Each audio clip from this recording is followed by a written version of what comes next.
আমি সব কিছু উপকরণ নিয়ে নিয়েছি, কারণ কোনো প্লেটে আমি সাজাতে পারিনি, কারণ আমার টাইমটা খুব কম ছিল। আর এদিকে বাবাই খুব কান্নাকাটি করছিল। তো উপকরণগুলো কী কী, তো এগুলো হলো রসুন কুচি, আদা কুচি, কাঁচা লঙ্কা কুচি, পেঁয়াজ কুচি, আর হলো কালো জিরে, আর এর সাথে দিয়ে নিলাম আচার দিয়ে ভালো করে মেখে নিতে হবে। সঙ্গে কাঁচা তেল, কাঁচা সর্ষের তেল, একটু লবণ দিয়ে ভালো করে মেখে নিচ্ছে মামনি।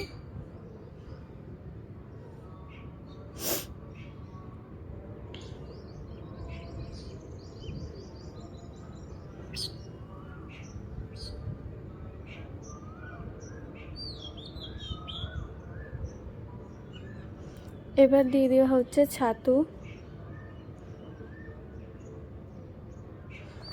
দিয়ে ভালো করে মেখে নিচ্ছে মামনি।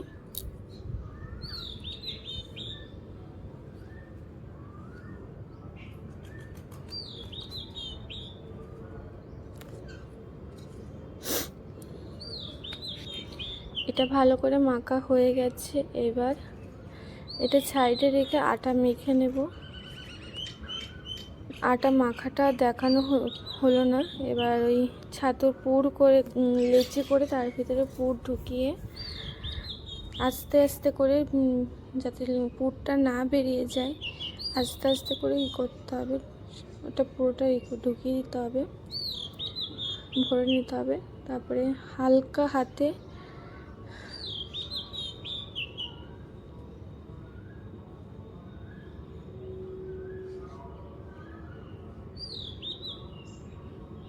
কি সুন্দর করে মামনি এটা করে। আমি অতটা ভালো পারি না, কিন্তু মামনির মধ্যে এত সুন্দর করে পুরের যে গোলটা করে না, কি সুন্দর করে, আমার দেখতেও খুব ভালো লাগে।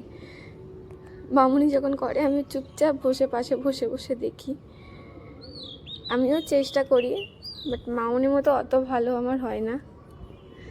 এবার অল্প একটু আটা নিয়ে হালকা হাতে এটা মেখে নিতে হবে, বেলে নিতে হবে। মেখে কেন বলছি, বেলে নিতে হবে হালকা হাতে। খুব প্রেশার দেওয়া যাবে না, কারণ প্রেশার জোরে করলে পুরগুলো সব বেরিয়ে যাবে।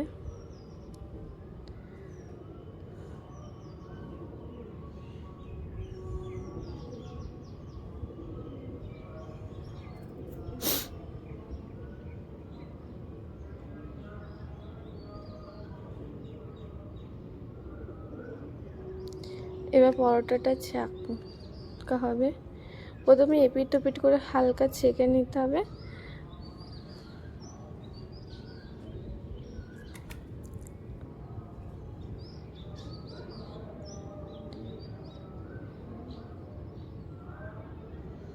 দেখো আমার দুপাশ থেকে দুটো রসুন পড়ে গেছে, ফুটো ফুটো হয়ে গেছে কেমন যেন।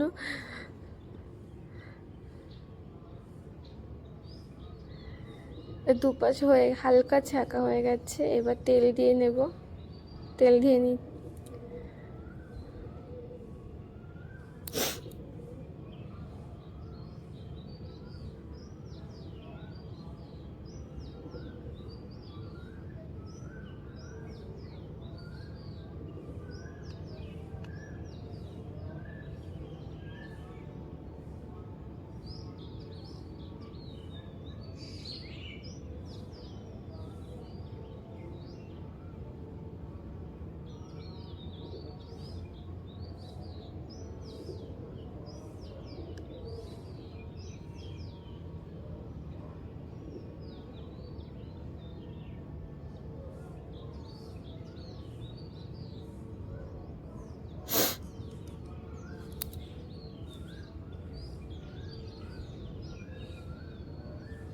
ভালো করে চেপে ভালো করে পরোটাটাকে ভেজে নিতে হবে ভিতরটা, তাহলে কাঁচা থাকবে না। রসুন আর ওই আদা কুচির কাঁচার গন্ধটা থাকবে না। ভালো করে চেপে গ্যাসটা লো ফ্লেমে দিয়ে ভালো করে ছেঁকে নিতে হবে।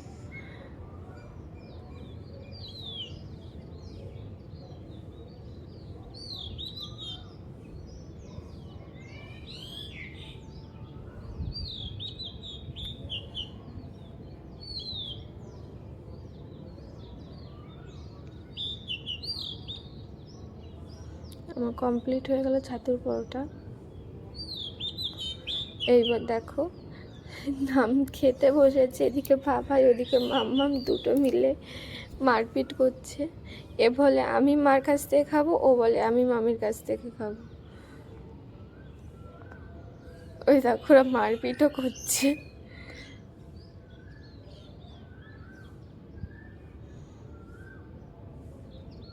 বাবাই তো খেতে পায় না, শুধু মারপিট করে আর মজা পায়। ও তো বোঝে না এটা মারপিট খেয়ে, ও শুধু মজা পায় এটাই। ওই দেখো একটু করে যেই ও দিদি আমার প্লেট থেকে সস নিচ্ছে,